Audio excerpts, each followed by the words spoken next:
Saviez-vous que nous sommes sur les réseaux sociaux? Vous pouvez nous trouver sur facebook.com/crimelisted et sur Instagram à crimelé_listed. Assurez-vous de nous suivre pour rester à jour sur les dernières nouvelles. Numéro 3, Brahma Purusha. Dans la mythologie hindoue, les Bouddhas sont des êtres malveillants qui terrorisent les villages en quête de nourriture. Souvent, ces créatures se manifestent à partir des âmes des personnes qui ont connu une mort prématurée, soit par suicide, soit par des moyens violents et malveillants. Mais parfois, ces vampires charognards habitent dans les cadavres des défunts récents, rôdant autour des cimetières à la recherche de subsistance. Idéalement, ces vampires recherchent des restes humains pour se nourrir. Cependant, s'ils ne trouvent pas cela, c'est quand les bhuttas sont les plus redoutés. Parce que les bhuttas affamés ont également la capacité de décimer les fermes de culture, d'éviscérer le bétail et d'infliger des maladies aux enfants des villages. Ces créatures sont tellement craintes par les Indiens qu'ils ont créé des temples pour elles, des lieux pour honorer le Bouddha et laissent de la nourriture pour eux dans l'espoir de satisfaire leur faim sans fin. Mais les sans-bhuttas peuvent être strictement d'origine démoniaque et ne peuvent pas être apaisés, comme c'est le cas pour le Brahma Purusha du nord de l'Inde. Comme les autres vampires de la légende, le Brahma Purusha a une soif de sang, mais aussi un goût pour les crânes, les cerveaux et les intestins inférieurs de ses victimes. On dit qu'il se cache dans les forêts, prenant la forme d'un hibou. Rencontrant un voyageur perdu, la créature émettra diverses formes de lumière, espérant attirer une âme égarée en lui faisant croire qu'elle a trouvé la bonne direction. Le style se transforme ensuite en une créature démoniaque verte ou jaune aux yeux en fente verticale. Et on dit que ses yeux hypnotisent leur victime en lui donnant un faux sentiment de sécurité. Envoûter ses victimes, au lieu de les attaquer en premier, est une partie importante du rituel morbide du Brahma Purusha, car il aime aussi garder ses victimes en vie le plus longtemps possible. Une fois sous son charme, la créature perce un trou dans la tête de la personne et commence à drainer son sang dans un calice crânien cérémonial. Alors que la victime se tient là, stupéfaite, le vampire boit du calice pendant qu'il encercle la personne qui est paralysée et incapable de bouger. Après avoir étanché sa soif, ce prédateur nocturne arrache la peau de la tête et mâche soigneusement le crâne de la personne pour élargir le trou de drainage du sang. C'est pour qu'il puisse atteindre une langue noire serpentine dans le crâne de la victime et évider leur cerveau petit à petit. Tout ce temps, la personne est impuissante à arrêter la créature. Après avoir consommé le cerveau morceau par morceau, ils sont à peine accrochés à la vie, le vampire ouvre l'estomac avec ses griffes tranchantes comme des rasoirs, permettant aux intestins de se répandre, retirant les restes des viscères à la main et enroulant les intestins autour de sa tête comme un turban avant de se lancer dans une danse macabre de célébration autour du cadavre. Numéro 2, le chat vampire. Traditionnellement, les vampires peuvent y prendre de nombreuses formes animales. Les chauves-souris, les loups et les insectes viennent naturellement à l'esprit. Mais peu de contes parlent d'un vampire qui prend la forme d'un chat. Ce conte provient du Japon féodal vers 1600, mais il a été raconté pour la première fois dans le livre de 1871, Conte du vieux Japon, par Algernon Freeman Mitford. Il se concentre sur le prince de Hizen de la riche et puissante clan Nobushiba pendant la période Edo. Le jeune prince, comme les princes ont tendance à le faire, avait jeté son dévolu sur une belle femme qu'il voulait faire sa princesse. La cour entre le prince et la femme, nommée Otoya, s'est bien passée jusqu'à une jalousie féline. Selon l'histoire, Otoya et le prince se promenaient dans le domaine de sa famille lorsqu'ils ont commencé à être suivis par un gros chat. À l'insu du couple, le minou les a suivis jusqu'à la propriété. Et il s'est assis dans l'ombre, regardant l'homme et la femme prendre des chemins séparés pour la soirée. Plus tard dans la nuit, Otoya s'est réveillé d'un sommeil profond pour trouver le gros chat la fixant dans les yeux.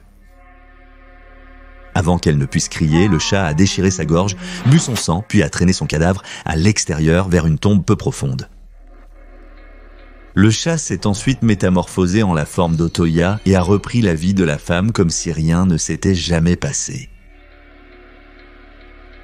Le prince a finalement épousé Otoya lors d'une cérémonie somptueuse, ignorant que sa nouvelle épouse était un vampire assoiffé de sang. Car, au fur et à mesure que les nuits passaient après le mariage, le prince devenait de plus en plus malade. Les médecins de la famille n'arrivaient pas à diagnostiquer son problème. Tout ce qu'ils savaient, c'est qu'il devenait de plus en plus faible et pâle chaque jour qui passait, et il poussait des cris à glacer le sang provenant de ce qu'il disait être d'horribles cauchemars. La folie était certaine et la mort, il craignait, était inévitable, à moins qu'il ne puisse trouver un remède à la mystérieuse maladie du prince. Craignant un empoisonnement, les médecins ont isolé le prince dans sa chambre, n'autorisant personne d'autre à accéder à sa chambre, y compris Otoya. Ils ont ensuite posté plus de 100 gardes dans les couloirs menant à sa chambre, autour de sa porte et de ses fenêtres. Et pourtant, le prince s'est devenu de plus en plus malade, probablement atteint d'anémie, ce qui a entraîné une perte de sang nocturne due au chat vampire. Interrogés par les médecins, tous les gardes ont fini par admettre qu'ils s'étaient peut-être endormis lors de leur garde de nuit. C'est alors qu'un garde nommé Itosoda s'est porté volontaire pour veiller sur le prince, jurant qu'il ne s'endormirait en aucune circonstance. Mais posté au chevet du prince, Ito s'est rapidement fatigué, alors il a planté un poignard dans sa cuisse afin de se réveiller. Maintenant complètement alerte, le garde est venu face à face avec Otoya. Lorsqu'il lui a ordonné en colère de quitter la chambre, la femme a bouillonné contre lui et s'est retransformée en chat. Le félin a attaqué Ito, qui a réussi à le repousser avec son poignard avant de s'échapper par une fenêtre ouverte et de s'enfuir dans les collines au-delà de la propriété. Presque immédiatement, le prince a commencé à se rétablir. Il a récompensé Ito pour sa loyauté et son courage, mais a demandé une dernière faveur à son ancien soldat. Et ainsi, Ito s'est retrouvé, avec 8 autres hommes, à fouiller la campagne à la recherche du chat démon de Nabashima. Finalement, ils ont traqué le chat jusqu'à une clairière, l'ont encerclé et l'ont éliminé, ramenant ses tribunaux à la propriété comme preuve. En présentant l'animal au prince, il a noté que la fourrure de la créature était emmêlée de sang. Probablement, la plupart du sang appartenait au chat, mais sans doute une partie lui appartenait aussi. Le prince n'a jamais découvert où le corps de son bien-aimé avait été enterré, un secret que le chat vampire a emporté dans sa tombe impie. Alors, c'était difficile à croire, mais il y avait un moment dans l'histoire où le terme vampire n'existait pas. Au XIIe siècle, les êtres qui sortirent de la tombe à la recherche de leur proie nocturne étaient appelés revenants. On disait qu'un tel être saint avait terrorisé un lieu très saint en Écosse à cette époque, l'abbaye de Melrose. Bien qu'aujourd'hui principalement connu comme le lieu de repos de Robert le Bruce et une attraction touristique, dans les années 1190, Melrose, en plus d'être le domicile de dizaines de clercs, était également une ferme en activité avec des prêtres faisant double emploi en tant qu'agriculteurs et hommes d'église.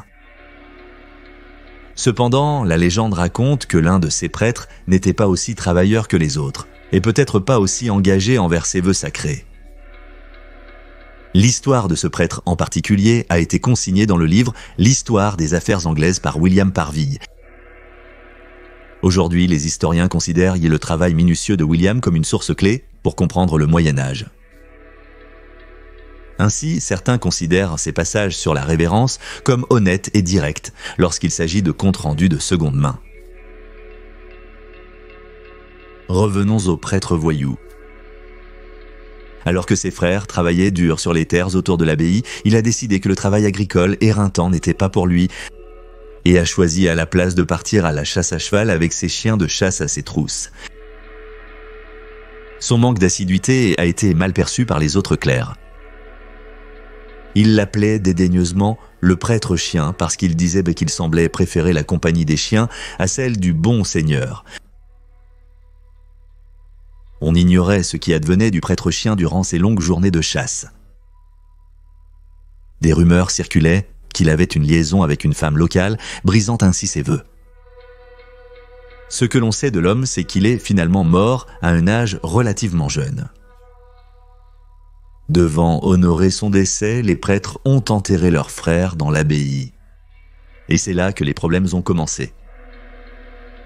Pendant de nombreuses nuits après l'enterrement, le clergé de l'abbaye a signalé être harcelé par le cadavre réanimé de l'homme, qui, disait-il, se levait de sa tombe chaque nuit et essayait d'entrer dans l'église, seulement pour découvrir qu'il était incapable d'accéder à un lieu aussi sacré et saint dans sa forme résolument impie. Cependant, sans se laisser décourager, le défunt prêtre est vite arrivé chez la femme avec qui il avait eu une liaison. Selon William, le cœur gémissait et murmurait de façon inquiétante. Terrifiée par l'image de son amant mort frappant à la porte de sa cabine, elle n'a eu d'autre choix que de se rendre à l'abbaye et de supplier le clergé de l'aider. Ouvrir le crypte de l'homme pendant les heures de jour a révélé l'homme mort pourrissant dans son tombeau. Mais les rapports d'autres prêtres, voyant l'homme mort vivant, et le témoignage de la femme terrifiée ont convaincu l'un des prêtres plus âgés de l'abbaye qu'il fallait faire quelque chose pour en être sûr. Il a embauché quelques hommes locaux pour monter la garde avec lui sur la tombe de son frère mort. Mais quand le soleil s'est couché et que la nuit s'est rafraîchie, les hommes ont jugé qu'aucun montant ne justifiait d'attraper une pneumonie.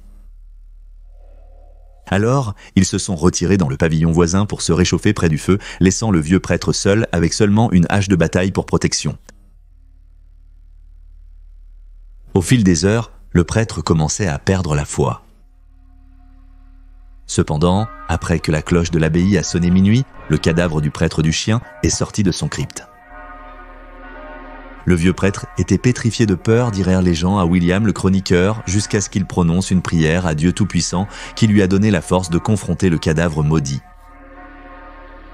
Comme l'écrit William, alors que la créature horrible se précipitait sur lui avec le cri « le plus hideux », le prêtre seigneur a fermement tenu bon, portant un coup terrible avec une hache de bataille. Le coup de hache a fait gémir le révérend à haute voix avec un bruit creux terrible avant qu'il ne se retire à nouveau dans son tombeau. Le prêtre a plus tard déclaré que le tombeau paraissait s'ouvrir et se refermer tout seul. En revenant au cimetière, le jeune homme a écouté l'histoire du prêtre avec incrédulité. Quand le soleil s'est enfin levé, ils ont ouvert le tombeau pour contempler de leurs yeux cette merveille surnaturelle. Ils ont été choqués de découvrir que le cadavre du prêtre chien avait une énorme entaille au milieu de sa poitrine et que l'intérieur du cercueil de l'homme était rempli d'un sang sombre, presque noir. De plus, l'homme ne semblait pas être mort. Il semblait dormir. Les hommes, maintenant de fervents croyants, ont transporté le cadavre vivant de l'homme à l'extérieur de l'abbaye et y ont mis une torche, le réduisant en cendres. William écrit qu'aucun des hommes n'est rentré chez lui avant que la toute dernière cendre de l'homme ne soit dispersée dans le vent, s'assurant cette fois qu'il était bien mort.